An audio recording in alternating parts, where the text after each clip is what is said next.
Dans l'épisode d'aujourd'hui, je réponds à cette question. Et si tu arrêtais de vouloir aller mieux tout de suite et si tu te foutais un petit peu la paix? Eh ben ouais, dans l'épisode d'aujourd'hui, je vais te montrer que quelquefois on se met trop de pression et que ça ne nous aide pas vraiment à sortir correctement de la dépression. Je vais te montrer comment ne pas tomber dans ce piège et ce que tu peux faire au quotidien pour prendre soin de ta santé mentale, de toi, tout en avançant, mais à ton rythme. Hey, bonjour à tous et bienvenue. Vous écoutez Raconte-moi ta dépression, c'est le podcast dont vous avez besoin pour gérer au mieux la vôtre et celle de votre proche. Moi, c'est Manuela et je suis coach pour dépressifs et pour proches de dépressifs. Après dépression, rechute et tout ce qui va avec, j'ai décidé de faire en sorte de pouvoir apporter aux personnes qui en souffrent directement ou indirectement je dis bien tous les conseils que j'aurais aimé avoir pour mieux gérer la mienne. D'ailleurs, n'écoute surtout pas la voix de la dépression et ne pense même pas un seul instant que tu ne puisses pas t'en sortir. Vois cet épisode comme une conversation chaleureuse avec une amie qui n'a qu'une seule envie, t'aider face à ta dépression. Tu es perdu, tu ne sais plus comment faire, la dépression de ton proche commence à te dépasser, et bien toi aussi, tu es au bon endroit. Je te proposerai, cher proche, des conseils concrets pour l'entourage des dépressifs afin d'être une aide réelle et non une aide destructrice.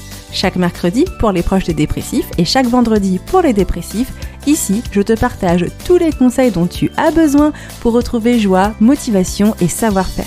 Alors, tu t'installes confortablement, tu prends une petite boisson chaude et un plaid, ou alors tu augmentes le son dans ta voiture et c'est parti! Hello, bienvenue à toi dans l'épisode du jour et j'espère que tu vas bien. Bon, je pense que tu as vu le titre, il est assez parlant de lui-même et il va donner le ton pour l'épisode du jour. Je pense que tu souhaites aller mieux face à ta dépression, n'est-ce pas? Je pense que je ne me trompe pas, on est d'accord. Tu veux peut-être que cette fatigue s'arrête, que ton cerveau redevienne léger, que tes pensées tristes se taisent et que les autres arrêtent de te dire « faut que tu sortes un peu, vas-y, prends-toi en main, franchement, t'as tout ce qu'il faut pour être heureux, donc dis bye-bye à la dépression ». Franchement, qui avec la maladie ne souhaite pas vraiment cette situation? Personnellement, quand je me suis retrouvée en dépression, ce que je voulais, c'était juste la paix. Est-ce que je voulais forcément aller mieux? Bon, franchement, Manu, la réalité, oui. Oui, je voulais aller mieux. Je voulais plus souffrir de la dépression. Je voulais plus prendre du poids. Je voulais plus avoir des idées négatives. Je voulais plus ne pas savoir si j'avais des émotions ou pas. Je ne voulais plus savoir si j'aimais mon mec ou pas. J'avais qu'une envie, c'est que ça s'arrête. Mais de mon expérience de gens qui est passé par la dépression, je sais en fait que même si on a envie que tout aille mieux tout de suite, c'est pas possible en fait. Parce que souvent quand on a envie que tout aille bien tout de suite, on va chercher beaucoup de conseils sur la dépression. On va lire beaucoup de livres sur la dépression. On va essayer de chercher beaucoup de choses sur la dépression. On va lire du développement personnel et on va faire beaucoup de choses. Et plus on fait ces choses, plus on s'épuise. Et puis souvent, ce qui est très compliqué avec la dépression, c'est que le processus de guérison n'est pas linéaire. Donc tant qu'on va bien et qu'on arrive à monter ce processus de guérison, on est vachement content. Et puis tout à coup, on rechute. Et du coup, c'est comme si c'était la catastrophe parce que on ne sait pas forcément que le processus de guérison, il n'est pas linéaire. Et on est vraiment, en fait, difficile. Et du coup, c'est là où c'est compliqué. Et si ton plus grand progrès face à ta dépression, c'était d'arrêter d'aller mieux? Alors, ouais, c'est bizarre. Et si aujourd'hui tu choisissais de te laisser tranquille, de te lâcher les baskets, de te lâcher la grappe, de te ficher tout simplement la paix face à ce que tu vis? En fait, et si l'objectif était de ne plus vivre ta guérison comme l'objectif à atteindre le plus vite possible, mais plutôt comme un chemin que tu vas devoir découvrir jour après jour. Même s'il est moche, et même si ce chemin n'est pas sympa, même si ce chemin est rempli de cailloux, même si ce chemin est rempli d'épines, et même s'il pleut. En fait, il y a un truc que je vois énormément, c'est qu'on a l'obsession de la guérison avec la dépression. Est-ce que c'est bien? Oui, on a envie de s'en sortir, c'est normal. Mais le problème, c'est qu'on rentre toujours dans le piège de la culpabilité, de la dévalorisation et d'être dans la déception. Et sachant qu'avec la dépression, la négativité chez nous, elle prend beaucoup d'ampleur, on veut tellement aller vite mieux que quelquefois, on zappe des choses. Quelquefois, on n'est pas fier de nous. Quelquefois, on va pas célébrer nos victoires parce qu'on est trop dans « il faut que j'aille mieux ». Et j'ai même vu des personnes qui décident de changer de thérapeute parce que ça va pas assez vite avec la thérapie.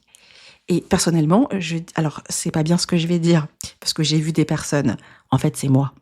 J'ai à un moment donné changé de thérapie parce que je trouvais que je n'allais pas assez vite dans certains moments. Et je me rappelle avec cette psychologue qui m'a aidée à un moment donné j'avais trouvé ça particulièrement pas intéressant et je trouvais que j'avançais pas. Et du coup, d'une certaine manière, c'était pas forcément vrai aujourd'hui avec le recul. Alors, je suis pas en train de dire que parce qu'on change de thérapeute, on devrait pas changer de thérapeute, parce qu'on n'avance pas, c'est pas vrai. Je suis la première, moi, à dire à mes clients que si vous avez l'impression qu'en thérapie, ça n'avance pas, faut changer. Mais là, je parle de Manu, de l'époque où j'étais. En fait, ça faisait un petit moment que j'étais en dépression. Le psychiatre, il était là depuis un petit moment. Et j'avais besoin de faire de la thérapie à côté. J'avais plus de sous à ce moment-là. Mais j'ai trouvé qu'avec cette personne, j'allais pas assez vite. Je commençais à en avoir absolument marre. Et quelquefois, on est un peu étriqué dans ce truc. L'objectif de l'épisode du jour, c'est pas du tout de te culpabiliser. Franchement, rappelle-toi que ta chère Manu, elle est là pour t'apporter de la bienveillance, de la douceur, des conseils, vraiment là pour t'accompagner. Mais le problème, c'est qu'en fait, vouloir aller mieux tout de suite est quand même des fois un piège parce que le processus de guérison de la dépression est assez long et demande certaines pratiques et c'est bien de comprendre quel est le bon rythme à adopter pour respecter vraiment ta réalité et pas celle des autres. Alors laisse-moi te parler un petit peu de ça dans l'épisode du jour aujourd'hui, de te déculpabiliser et de te montrer comment est-ce que tu peux te lâcher un peu de pression face à ta dépression. Alors, vouloir aller vite mieux est une pression qui n'est pas forcément toujours facile. Je pense que tu le sais très bien, mais quand on est en dépression, on ne fait jamais rien. On lutte tous les jours, on résiste tous les jours et on fait tout ce que l'on peut pour survivre à la journée. Et on est même content des fois de sortir du lit, on est content des fois de pouvoir réussir à aller travailler et quelquefois, on essaie juste de fonctionner et en fait de survivre. Et en fait, ce qui est assez compliqué, c'est que tout ça, ça ne se voit pas. C'est pas forcément visible. Les gens à l'extérieur de nous peuvent pas forcément voir qu'on survit. En fait, ça me fait penser à une TikTokeuse que j'aime beaucoup suivre sur les réseaux, qui en fait partage ses journées face à sa dépression. Elle se lève, elle se lave, elle s'habille, elle va prendre un café, etc. Et les gens dans les commentaires, ils disent mais comment t'arrives à instrumentaliser ta journée alors qu'elle est en arrêt maladie? Et je trouve ça horrible en fait parce que elle fait tout ce qu'elle peut pour aller mieux. Et c'est pas parce que tu te lèves, que tu t'habilles, que tu te laves, que tu vas prendre un café, que tu prends ta caméra, que ça va. Et en fait, souvent, on va se rajouter aussi la mission d'aller mieux rapidement. Sauf que c'est la réalité, la dépression n'a jamais été un sprint, c'est un marathon. En fait, c'est assez particulier parce que le problème de la dépression vient d'un dysfonctionnement au niveau de notre cerveau. Je parle beaucoup des neurotransmetteurs. Depuis quelque temps, j'ai rajouté les problèmes aussi liés au cortex préfrontal et à l'amygdale. Et en fait, toute cette problématique-là, c'est que ton corps et ton esprit, eux, sont dans un fonctionnement complètement différent. Et notre cerveau est ce qu'on appelle en mode survie. Et lui, ce qu'il demande, c'est de ralentir. Il exprime que ça fait trop longtemps que tu as tiré sur la corde, d'où le fait qu'il y a la dépression. Et en fait, ce qui peut être assez compliqué, c'est que en voulant aller super vite face à la maladie de la dépression, c'est comme si on la comprenait pas. Par exemple, il y a un point qui est assez complexe avec la dépression, c'est l'histoire, par exemple, des antidépresseurs. Alors, tout le monde n'en prend pas, mais quand on en prend, un antidépresseur met au moins 1 mois à commencer à fonctionner. Alors, pendant ce mois, on se tape tous les effets secondaires du siècle, mais ça met au moins 1 mois. En fait, ça montre vraiment que notre cerveau, lui, ne fonctionne plus à la même rapidité que ce que nous, on avait. Et donc, du coup, quand on voit cette problématique-là, on se rend compte que la dépression, ça demande du temps. Et c'est là que c'est très dur parce que on se rend compte qu'on n'ira pas assez rapidement mieux et ça devient difficile. Et donc, plus on est un peu comme ça, plus on essaye de forcer, mais plus on se force, plus on se traite comme une machine. Mais tu n'es pas une machine, tu es un humain qui est fatigué, qui est fragilisé et qui mérite d'être écouté, d'être traité avec douceur, et d'être traité avec bienveillance. Et en fait, il faut accepter. Ça, c'est le truc le plus compliqué, mais il faut accepter que la dépression, c'est long et que la dépression ne passera pas par aller mieux rapidement. Et donc, du coup, j'ai beaucoup de gens qui me disent, Emmanuela, mais je le subis, ça, ce truc-là. Alors, pourquoi est-ce que j'en parle? Parce que c'est vrai qu'on pourrait le subir et avancer sans problème. Mais en fait, la guérison commence quand tu acceptes de ne pas aller mieux. Alors, je sais, c'est particulier. Je sais, tu veux des solutions, je sais que tu veux sortir de la douleur, mais la première étape, la première vraie étape, c'est d'accepter où tu en es, même si tu n'aimes pas ça. Dans la méthode des 5A, la deuxième étape de la méthode est l'étape d'acceptation. Pourquoi? Parce que j'ai d'abord, à la base, mis cette étape en premier, mais on ne peut pas accepter ce qu'on ne comprend pas. Alors la première étape est de comprendre la dépression. Mais avant de mettre en place des actions face à la dépression, il faut accepter. D'après toi, pourquoi c'est important d'accepter que tu ne vas pas bien, d'accepter en fait la situation? L'acceptation, c'est pas de la résignation, parce que tu n'as pas choisi d'être là. Mais par contre, tu peux choisir de ne pas t'en vouloir d'y être. Quand on n'accepte pas la dépression, on se met dans des conditions qui ne nous permettent pas d'aller de l'avant. Par exemple, quand on n'accepte pas la dépression, comme je l'ai fait, on a du mal à accepter la thérapie. Et quand on a du mal à accepter la thérapie, même si on en fait, on raconte peut-être pas tout au thérapeute. On n'exprime pas ce qui va pas. On est un peu concentré sur il faut que j'aille mieux. Et puis on laisse de côté ce qui nous embête. Puis quelquefois on fait des rechutes et on comprend pas du tout parce qu'on a tellement voulu aller mieux qu'on a laissé tomber des choses, qu'on a voulu aller trop vite et que c'est difficile. Et ça arrive de nombreuses fois avec la dépression. Je pense qu'il faut avoir vécu le processus de guérison pour savoir ça. Personnellement, je pense que ça, quelqu'un qui n'a pas connu la dépression peut pas savoir. Qu'on peut très vite rentrer dans un espèce de quête d'aller mieux et que ça se retourne contre nous. Et pourquoi c'est dur? Parce qu'on est dans la quête d'aller mieux et on se viande. Et quand on se viande parce qu'on ne va pas aussi bien qu'on le voudrait, c'est pas qu'on est encore pire en dépression, c'est parce qu'on va pas bien comme on le voudrait, eh bien on culpabilise et on est parti pour une période bien plus down parce que du coup on est déçu de ne pas avoir réussi à atteindre cette situation. Ainsi, quand on prend le temps vraiment d'accepter sa situation à l'instant T, d'accepter où est-ce qu'on en est maintenant, ça nous permet d'avoir le recul nécessaire pour mettre en place les bonnes actions au bon tempo, de la bonne façon. Parce qu'en fait, il y a aussi un point qui est aussi très négligé, qui n'est pas assez expliqué, c'est qu'en fait, tu ne peux pas atteindre, quand tu construis une maison, si t'as pas coulé les fondations, tu peux pas mettre les fenêtres. Et en fait, c'est pareil avec la dépression. D'abord, il faut comprendre les fondations. Pourquoi tu es tombé en dépression? Quelle dépression tu as? Qu'est-ce qui ne va pas? Ensuite, quand tu es dans une période vraiment de creux monumental, il faut remonter la pente pour te sentir un peu mieux. Une fois que tu te sens un peu mieux, tu vas pouvoir travailler sur les raisons de ta dépression. Une fois que tu as travaillé sur les raisons de ta dépression, tu travailles sur le quotidien pour retrouver l'équilibre de vie. Une fois que tu as retrouvé l'équilibre de vie, tu reprends ton travail, tu reprends ta vie, tu repars étape par étape. Il y en a qui le font en même temps que le boulot et tu essayes de comprendre en fait ce qui a alimenté ta dépression et ce qui dans ton environnement ne va pas bien. Tout ce processus ne peut pas se faire en 5 minutes. Et quand j'accepte là où je vais, je fais en sorte en fait de faire le processus à 100%. Et du coup de ne pas zapper des choses et du coup retomber comme il ne faut pas. En fait, ce qui est important aujourd'hui, c'est que tu fais déjà tout pour sortir de la dépression, comme tu fais tout pour construire ta maison solide face à la maladie, mais comme une maison, ça prend juste du temps. Et je ne peux pas mettre des fenêtres si j'ai pas de fondation. Alors, pour éviter du coup justement de sapoter un peu ce truc-là, est-ce que ça veut dire que je dois être résignée, que je dois dire « Ok Manu, j'accepte absolument, je n'irai pas trop vite et je serai patiente face à ma dépression ».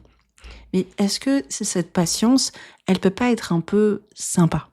J'aime beaucoup utiliser cet exemple, c'est peut-être pas la première fois que je l'utilise, c'est que quand on attend un bus et qu'on regarde une série Netflix plutôt sympa, hashtag One Piece, Bridgerton, les petits goûts de Manu, le bus il arrive bien plus vite. Et des fois c'est relou, parce que l'épisode que tu regardes il est peut-être pas fini, mais que le bus il est là. Parce qu'en fait tu patientes en mettant en place des actions qui en fait te permettent de te sentir bien. Je suis pas en train de dire que du coup il faut être méga patient face à la dépression et que du coup on doit être un peu des petits gens là tout gentils qui bronchent pas, qui font pas. Non, parce que la souffrance elle est quand même toujours là, on survit toujours. Ainsi, ce que tu peux faire face à toute cette situation quand tu dois te lâcher la grappe pour pouvoir aller vite, trop vite, d'aller mieux trop vite, ce sera plus simple comme ça. Eh bien en fait, c'est des choses que tu peux faire à la place, c'est la célébration des petites victoires. Ça, c'est quelque chose que l'on ne fait pas assez. Surtout parce qu'avec la dépression, le problème, c'est que ces victoires, on les voit forcément de manière amère, parce qu'avant, on était capable de les faire. Mais cette vision, c'est comme si, en fait, on était quelqu'un qui avait eu un accident de voiture et qui s'est retrouvé, en fait, avec les jambes, les deux pieds dans le plâtre, un problème de motricité. Et du coup, on doit réapprendre à marcher. Alors, on a envie de courir, c'est vrai, mais est-ce qu'on va réapprendre à marcher? Bien sûr, est-ce qu'on veut remarcher? Et donc, est-ce qu'on va s'en vouloir de faire un, deux pas comme quand on avait 1 an? Ou est-ce qu'on va être content de le faire parce que la prochaine étape, c'est de faire 3 pas, puis après, ce sera 4 pas, puis après, ce sera un peu trottiner, puis marcher, puis courir? Eh ben, c'est pareil, en fait. Quand on se dénigre parce que, quoi? J'ai réussi à repartir au travail, mais avant je bossais, donc je vois pas pourquoi c'est une victoire. C'est une victoire. Quand je suis négative H24, que j'arrive pas à sortir de mon lit, que je suis stressée, angoissée, et que là j'arrive à aller travailler, mais les gars, c'est la victoire du siècle. Ça mérite tellement. Moi je trouve que ça mérite clairement un champagne. Être moi repartie au travail. Je me rappelle, mon conjoint, il avait été très gentil avec moi à ma reprise de travail et m'avait fait des petits cadeaux pour me dire, mais Manu, c'est incroyable ce que t'as fait. Je trouvais ça nul et j'ai trouvé ça, je vous disais, ouais, c'est n'importe quoi. Franchement, je travaillais, c'est rien du tout. C'est un truc de fou. Et le fait de réussir, en fait, à célébrer ses victoires, eh bien, c'est intéressant. Et quand on essaye de ne pas aller trop vite, toutes ces victoires, elles vont prendre une saveur intéressante. Parce que c'est pas parce que je veux pas aller trop vite que je veux pas avancer. Et quand je vois mes victoires, je me vois avancer. Et oui, on n'est pas en mode vraiment, faut que tu sois patient. Non, on est en mode il faut pas que tu sabotes ta guérison. C'est ça qui est important. Alors, le fait de pouvoir faire les choses qui va te permettre de voir des victoires invisibles, mais très puissantes, ça peut te faire du bien. Par exemple, t'autoriser à ne rien faire sans culpabiliser. Ouais, c'est une victoire. Moi, j'ai toujours culpabilisé de ne rien faire. Quand je suis à la maison et que, par exemple, j'étais en dépression et que mon mari commence à se lever pour faire à manger, premier réflexe, je suis désolée, j'ai pas pensé à faire à manger. Et il me regarde, il me dit, mais pourquoi tu te dévalorises comme ça? Je dis, c'est pas grave. Il me dit, j'ai 2 bras, 2 jambes, je peux faire à manger.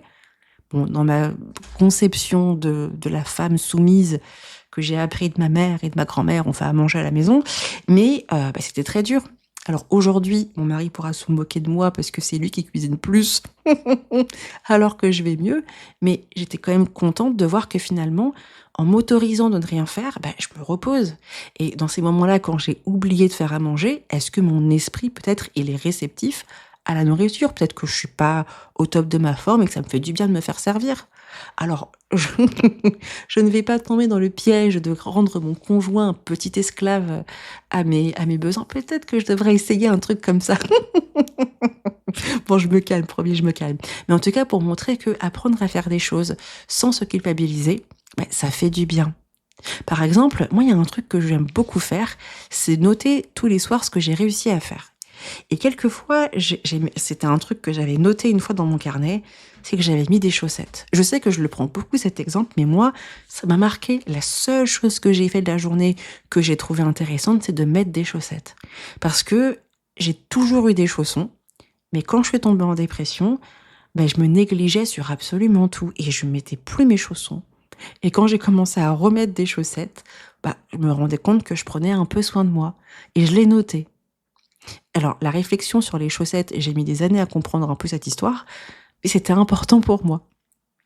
Par exemple, c'est intéressant des fois de se dire oui à une sieste. Non, faut que je passe la journée debout, faut pas que je dorme. Mais si je suis fatiguée.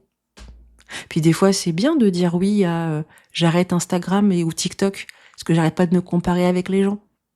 Puis des fois, c'est bien de me dire attends, qu'est-ce que t'as fait aujourd'hui? T'es allé travailler, t'as fait les courses, t'as fait à manger, t'as fait le ménage, tu t'es occupé des gamins. Et là, tu t'oses dire ah, je suis un peu fatiguée. Bah, est-ce que j'ai le droit de me reposer? Bah oui. Écoute ton corps, pas ta to-do list. Et des fois, c'est intéressant de pouvoir réussir à faire ça. Quelquefois, on se met tellement de pression qu'on se met des objectifs qui ne sont pas atteignables et qui ne vont pas nous aider et qui ne vont pas nous servir. Ils vont même nous desservir. Voilà pourquoi vraiment l'épisode de podcast aujourd'hui, il est important pour moi parce que l'objectif, c'est pas de se dire qu'on va se laisser aller, on va pas se laisser aller. On a un instinct de survie, on va faire tout pour s'en sortir. Mais comme on est très exigeant, quelquefois on peut s'ajouter de la douleur et de la souffrance parce on force le truc. Alors que si on met vraiment un équilibre dedans, eh bien ça va nous faire du bien. Et ces petits gestes répétés, ils reconstruisent en fait ton estime de soi, ta construction, ta connaissance de soi, ta confiance en toi, ton amour de toi. Et ça a bien plus de valeur, car notre estime de nous est complètement massacrée avec la dépression.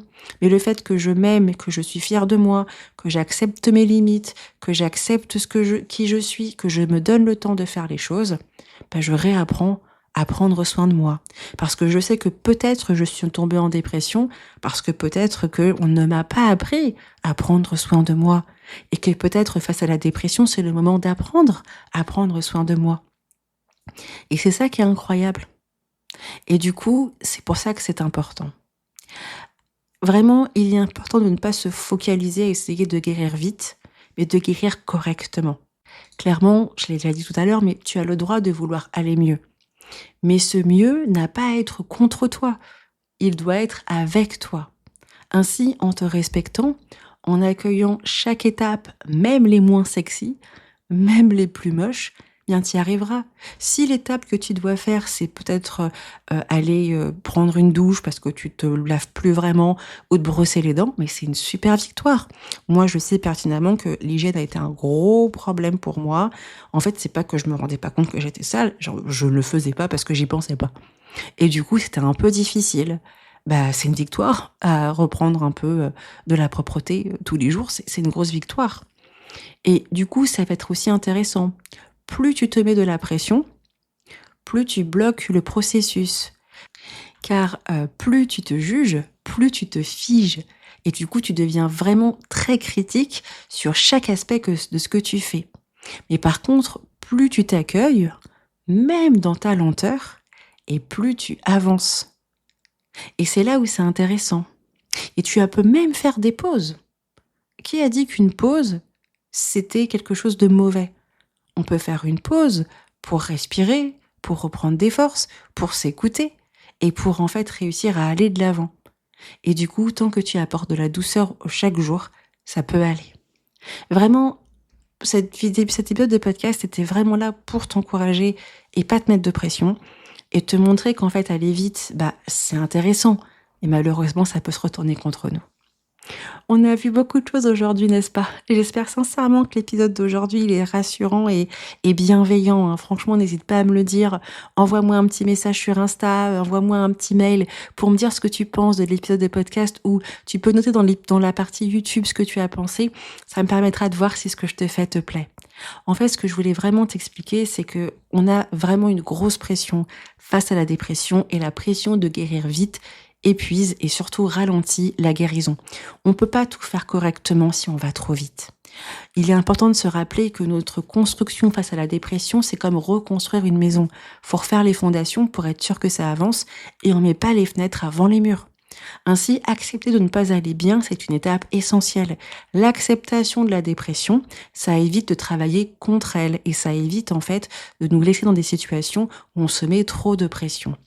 Pour réussir à avancer, c'est bien en fait de voir qu'on avance, mais à un rythme intéressant en se félicitant par nos petites victoires. N'hésite jamais à célébrer toutes tes victoires, même les plus invisibles. Elles te permettent de voir que tu avances. La douceur et la passion sont tes alliés les plus puissants et ils vont te permettre de voir que tu avances. Tu as le droit de vivre un jour à la fois sans courir vers un idéal qui n'est pas adapté à la dépression. N'oublie pas que ton cerveau travaille contre toi en te disant que Manuela, elle a peut-être tort dans l'épisode d'aujourd'hui, il faut te bouger les fesses. C'est pas vrai.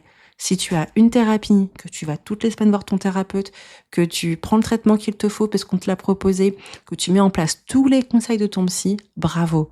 Et si tu as besoin de dormir 24 heures dans la journée, dors 24 heures. Et si tu as besoin de faire des moments de pause, de break, fais-le. On n'est pas que des personnes fainéantes. On est des humains avec un cœur qui ont besoin aussi des fois de se reposer. J'espère sincèrement que l'épisode d'aujourd'hui aura été encourageant pour toi. Moi, ça a été un plaisir de l'enregistrer et de te le préparer. Et je te dis à la semaine prochaine pour un nouvel épisode. D'ailleurs, la semaine prochaine, il risque d'avoir une nouvelle très intéressante. Si tu écoutes cet épisode dans quelques temps après, tu vas apprendre quelque chose de top. L'épisode sera déjà là, alors vas-y, fonce là-dessus. J'ai vraiment hâte de te proposer tout ce qui arrive pour les 5 ans de Manque de dépression. J'ai trop hâte. Merci à toi d'avoir écouté l'épisode de podcast jusqu'au bout et je te dis à la semaine prochaine pour un nouvel épisode. Ciao!